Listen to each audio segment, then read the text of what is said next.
इनके इंट्रोडक्शन में एक ऐसी बात है जो मुझे नहीं लगता इंडिया हम रोज सुनते हैं। 1994 से लेकर 2009 तक एवरी ईयर ये नेशनल चैंपियन रह चुके हैं एंड उसी रीजन से इन्हें मिला है the strongest arm wrestler of India by the President of India. He is the ultimate superpower. Please welcome from MP Hathodas, Shaju Ayu. Commentary box में मेरे साथ योगेश चौधरी तो हैं ही। हम अक्सर उनका जिक्र चट्टान और पहाड़ों के साथ करते हैं, लेकिन अगर पुरुषों की बात करें तो शाजू जैसा पहाड़ पूरे के पूरे प्रो पंजा लीग में नहीं नजर आता है। बॉडी बिल्डिंग के लिए भी अगर ये आज उतरे, फिजिक के मामले में कई सारे खिताब ये हासिल कर लेंगे। और ये अंदाज देखिए, ये पोजिंग देखिए, फिजिक इनकी बिल्कुल अव्वल दर्जे की और तैयार हैं। Well, इनके अगेंस्ट आ रहे हैं फ्रॉम किराक हैदराबाद वो जो इंडिया के बहुत सारे स्टेट्स में जाके चैंपियन ऑफ चैंपियन बने हैं। He is, as we speak, number 2 in the 100 kg weight category after our very beloved Dara Singh Honda. It's now time for the big match. Please welcome Amit Singh. किराक Hyderabad के अमित सिंह आ गए हैं, पूरी तरह से तैयार नजर आए हैं। और क्या सफर रहा है किराक हैदराबाद का। 165 पॉइंट पर, और कितने खुश होंगे सभी टीम मेंबर्स, ओनर्स, मैनेजर्स। और मेरा यहाँ पर एक सौभाग्य है क्योंकि मेरे साथ जुड़ रहे हैं खुद ही Trinath Reddy, CEO Net Sports, जिनका एक बहुत बड़ा योगदान रहा है किराक हैदराबाद के इस सफर में। आप कितना गर्व महसूस कर रहे हैं त्रिनाथ, आपकी टीम सबसे ऊपर? मैं बहुत खुशी हूँ क्योंकि हमने पिछले साल भी हमने एक पॉइंट से हम लोग हार गए थे फाइनल्स में। और स्टार्टिंग से ही हमने ये करके देखा कि हमने स्टार्टिंग से ही पॉइंट्स लेके रखना और टेबल को टॉप करना है। और हमारे पास सभी कैटेगरी में एक दो बंदा जो अच्छे है, हम लोग सबको मौका देना चाहता, हमने दिया भी है। और जिसको भी मौका दिया सबने अपना प्रूव करके दिखाया। और इस बार एक अलग स्तर की भूख दिखी है। हम परवीन धवास जी के साथ बातचीत कर रहे थे कि भूख कम नहीं हो रही। हर दिन भले ही 165 हो, आपने तो सीजन 3 के पॉइंट्स तो जोड़ ही लिए, सीजन 2 में बोनस पॉइंट्स इकट्ठे कर लिए जो आप बांट सकते हैं कुछ टीम्स को। लेकिन ये जो भूख है, ये जो मेंटालिटी है, जिसका हमने हर दिन यहाँ हर प्लेयर को कोई भी पॉइंट हल्के में नहीं लेते, इसके बारे में आप क्या कहेंगे? नहीं, हमने स्टार्टिंग से ही जैसा सीजन 1 खत्म हुआ, सीजन 2 के लिए उन लोग अपना अपना स्टेट में प्रैक्टिस कर रहे थे, तो हम लोग सभी का मॉनिटराइज करके रखे थे। एंड हमने हमारा कोच है जो उच्चनाव थे और हमारा दीपक के मैनेजर जो है, हम लोग सभी का कैसे उनका ट्रेनिंग शेड्यूल चल रहा है, कैसे प्रैक्टिस चल रहा है, किसी का इंजरीज है, सबके ऊपर हमने फोकस करके रखा। और जिसको भी कोई फैमिली प्रॉब्लम है, ना तो मेडिकली प्रॉब्लम है, इवन दो सीजन 2 स्टार्ट नहीं हुआ, फिर भी हमने उनका देखभाल किया। और हमने ये बोला कि Kirak Hyderabad is always there to take care of them. Fingers down, Amit fingers down. और पूरी की पूरी टीम एक अलग स्तर के प्रदर्शन को दिखा रही है और हर दिन ये साबित कर रहे हैं कि अगर हम इतने करीब आए थे सीजन 1 में, तो इस बार तो बाजी मारेंगे। लेकिन बाजी मारने से उन्हें रोकने वाली एक सबसे बड़ी किरदार आप ही के बाजू में त्रिनाथ रेड्डी जी, योगेश चौधरी हैं। लेकिन आप योगेश चौधरी के जयपुर वीर्स को क्या संदेशा पहुंचाना चाहिए? देखिए, पिछले सीजन भी हम और जयपुर वीर्स दूसरा नाम पे हम लोग फाइनल्स खेले थे। हमको ये भी पता है कि वुमेन कैटेगरी में योगेश चौधरी बहुत स्ट्रांग है और हमने बहुत स्टार्टिंग से ही कोशिश कर रहे थे उनको हराने के लिए। बट हम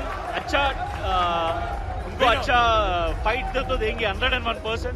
बाकी हम लोग ठीक है, वुमेन विंग में थोड़ा कमजोर है, हम मानते हैं, बट मेन विंग में हम लोग बहुत स्ट्रांग है। तो हम लोग शायद इस बार जयपुर वीर्स को हराएंगे और ट्रॉफी हम जीतेंगे। क्या बोलते हैं? बिल्कुल सर, आप अपनी कोशिश कीजिए, हम अपनी कोशिश करेंगे, तो देखते हैं ट्रॉफी कौन लेके जाता है।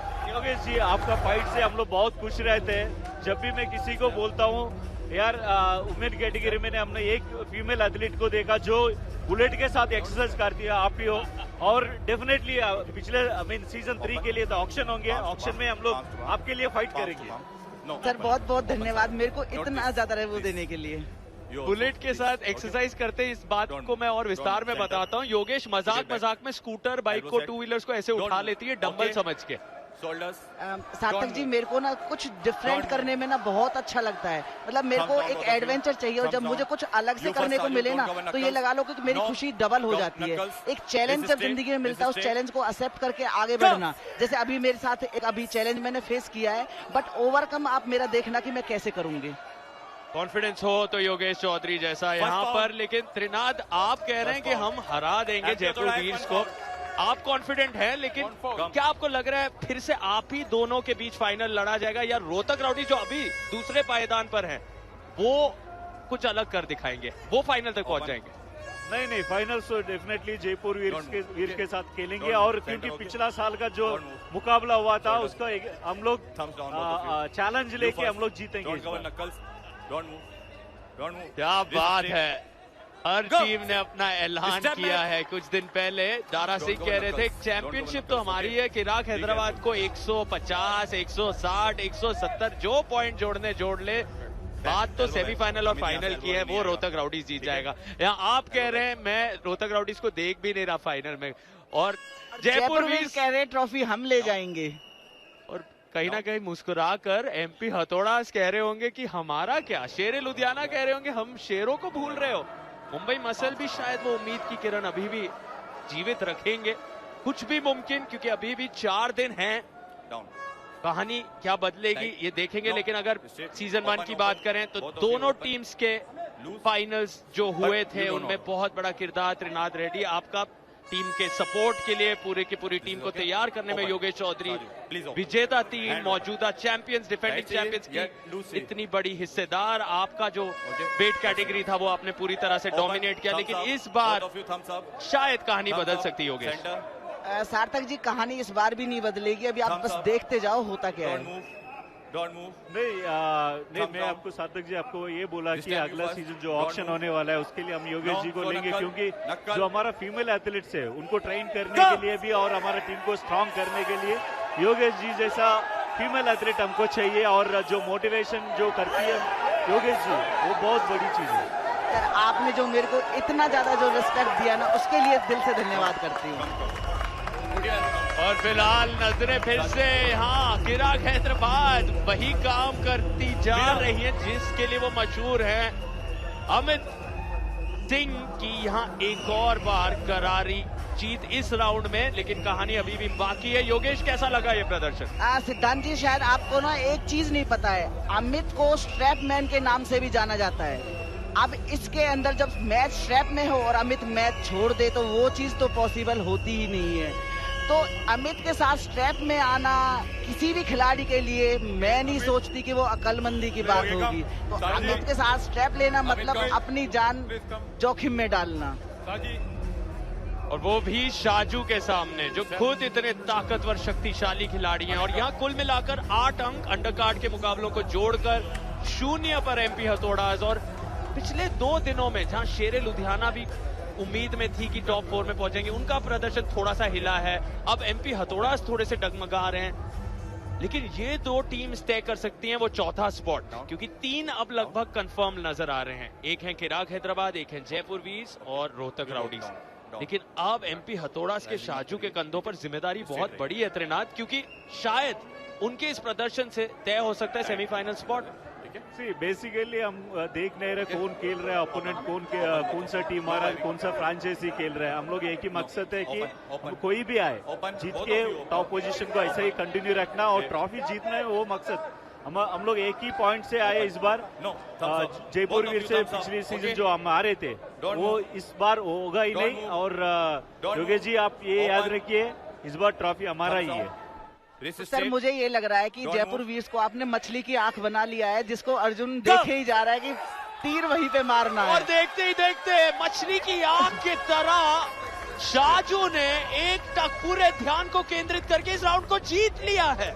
लेकिन यहाँ शायद रिस्ट या कोनी पर नजर है, लेकिन शाजू का एक पिन नजर आया है। और थोड़े से चिंतित यहाँ त्रिनाथ, क्योंकि उनके टीममेट अमित सिंह शायद तीसरा राउंड हार गए। नहीं सार्थक जी, हम ये सोचते हैं कि ओपोनेंट को एक मौका दे। यहाँ पर रेफरी कॉल पर बात गई है, रिव्यू नहीं लिया गया है और ये देखना दिलचस्प होगा कि क्या यहाँ पिन पूरी तरह से हुआ है। त्रिनाथ का कहना है कि एक राउंड तो हम दे ही सकते हैं, जब हमारे पास 165 पॉइंट है, सबसे ऊपर है, तो एक आध राउंड हारने में क्या नुकसान है। लेकिन शाजू के इरादे होंगे पूरा का पूरा मुकाबला यहाँ से पलट कर रखते हैं। बिल्कुल सार्थक जी, साजू एक मंझे हुए और एक्सपीरियंस खिलाड़ी है, तो हो सकता है कि वो कहीं से भी ऐसा बदलाव ले आए जिससे कि किराक की साइड से मैच मुड़कर हथौड़ाज में पहुंच जाए। तो अभी देखते हैं, बट कहीं ना कहीं जो किराक हैदराबाद की टीम है वो कहीं ना कहीं किसी ना किसी सोच में डूबी हुई है। बट मुझे नहीं लगता कि किराक हैदराबाद का प्लेयर कहीं भी हार मानने को तैयार है। वो अपनी उसी फॉर्म में दोबारा से खड़े हुए हैं। तो साजू को किराक हैदराबाद से खेलने के लिए बहुत ही अलर्ट उस पर रहना पड़ेगा। और ये पुष्टिकरण हमें मिला है कि तीसरा राउंड यकीनन शाजू ने ही जीता है। साइड्स बदली गई है, चौथा राउंड शुरू होने जा रहा है। मुकाबला अब और दिलचस्प हो रहा है, रोमांच बढ़ रहा है, क्योंकि अगर चौथा राउंड शाजू जीत गए तो यहाँ किराक हैदराबाद, हालांकि वो चिंतित ना हो, लेकिन एमपी हथौड़ाज की वो उम्मीद, जिस चीज की आवश्यकता है, एक मनोरंजन की जो जरूरत थी, शाजू को जो सिलसिले में ट्विस्ट लाना था, वो आ सकता है। और पांचवें राउंड में वो खुद को फेवरेट मानेंगे, क्योंकि मोमेंटम ले खींच लेंगे अपने तरफ।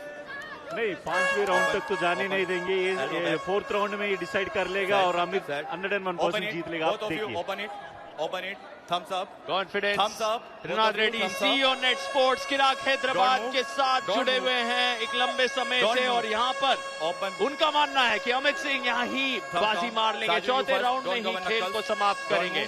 लेकिन इनका मानना है शाजू पांचवें राउंड में लेके जाएंगे, और वही लगभग हो रहा है। लेकिन अमित सिंह ने, सार्थक जी मैं बोल के रखा हूँ, फोर्थ राउंड हम जीतेंगे, जीत गया। बस अब आदत पड़ी हम लोग जीतने का।